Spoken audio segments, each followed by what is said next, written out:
Minister of Agriculture, Sabona Nunu, Alhaji Sabona Nunu, that the National Livestock Transformation will take off fully and fully soon, so that we can demonstrate that there is a new way.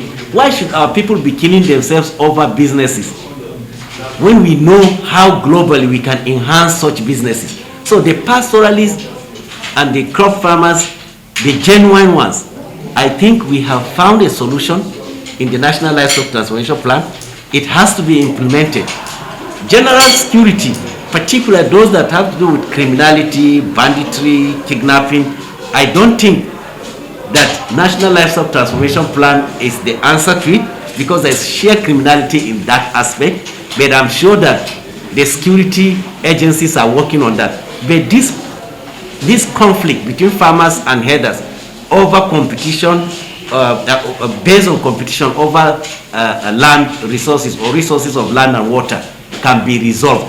And I like also that it is systematic, that the northern states, the 19 northern states, they have all of the grazing reserves, gazetted grazing reserves. And we have mapped so far over 20 gazetted grazing reserves in 4 states. And there are on paper over 400 gazetted grazing reserves. So the northern governors have to be committed to work with the federal government, work with the Federal Ministry of Agriculture. Supervision should be well organized with the National Economic Council to make sure that wherever those grazing reserves are found, that we are able to convert them into lush green models for settlement for pastoralists. And the pastoralists will not migrate anymore. The land is there. We don't need to go and look for land anywhere. The traditional rulers we consulted, I must add that I mentioned here, that Bongonjos clearly advised. He said the low-hanging fruit for federal and state government is to make sure that you settle pastoralists in the gazetted grazing reserve. This takes away any notion of land grab or taking land from community lands and all of that and giving to pastoralists, because we are in a volatile situation, hate speech and all of that. But let me again add that even as government tries to do this, that does not mean you have no heavy responsibility as media, because the propagation of this hate speech, just imagine, how can someone tell me someone is kidnapped in Umudike and they said headsman kidnapped the person? How do you know it's headsman? So there are too many things. Recently I was very sad. I was on Good Morning Nigeria, and I gave example of Ipagan in Oyo State, where with this issue over herders and farmers, Friesland Campina Wamco has a milk collection center where pastoralists aggregate and stay there so that they can offtake milk from them. We said migration is the problem, movement of pastoralists is the problem. Here they are with a facility to collect milk and to settle. People went in there and destroyed the whole of the facility. Why?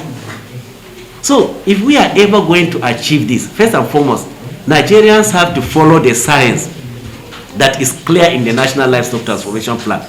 Nigeria has to follow the methodology as clearly. The most important thing this project has achieved or is going to achieve at the end of this period is this database that we are going to use to know where our farmers are and how many acres or hectares you have. We have been asked severally. There are assistants that are coming to farmers, but if you are asked to give certain number of farmers, you can only give their names. You don't know even their locations. It is very difficult to give that kind of support.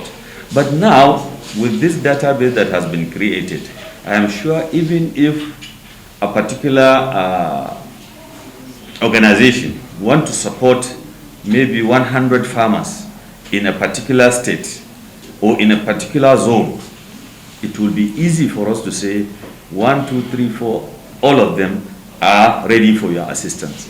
You will be able to know how many acres they have, their locations, and if possible, even their pictures, so that when you are seeing them physically, you will be able to say, yes, these are the farmers that were given to me. So this database is very apt that it is coming at this time, and it is also going to make budgeting system for the country very easy. we can decide to say, okay, we have 10 million farmers. Let's see how we can support 50% of it this year. Next year, it will go to the other 50%. So that at least in 2 years, you are comfortable that each farmer that is on this database has been supported. You can decide to, just like he said, it is going to the states. So states will continue. And I'm sure this data will be shared among the federal and the state so that this can be synchronized for us to know exactly where are we supporting at a particular time. Just to add to the issue of the green imperative, this project is going to revive at least 6 moribund assembly plants, 1 in each geopolitical zone. The reason is that we are getting this machinery and equipment in a completely knocked down form. Therefore, the assembly plants will be saddled with the responsibility of assembling these machines and equipment. So in a way, we are creating jobs and we are reviving our moribund factories, which after this project, these factories can continue to assemble. They can have collaboration with those OEMs, the original equipment manufacturers from Brazil. So this is a win-win situation for all of us. So it is very clear that we have already targeted those assembly plants that we may likely use for this assembly. It's not exhaustive because it depends on the magnitude of the equipment that are coming. We can engage those that we know they are capable and they will be able to assemble for us within the shortest possible time so that people can take them and make use of them. Thank you. Yes, you have a question.